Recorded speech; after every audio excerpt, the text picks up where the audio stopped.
తిరుపతి జిల్లా కలెక్టరేట్లో నిర్వహించిన ప్రజా సమస్యల పరిష్కార వేదికకు ప్రజల నుంచి భారీగా స్పందన లభించింది. తమ సమస్యల పరిష్కారం కోసం పెద్ద సంఖ్యలో ప్రజలు తరలివచ్చారు. రాష్ట్ర ప్రభుత్వం తమ సమస్యలను గుర్తించి తక్షణమే పరిష్కరించాలని అర్జీదారులు కోరారు.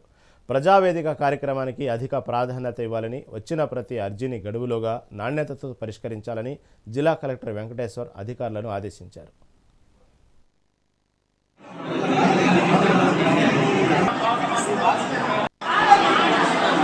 సరే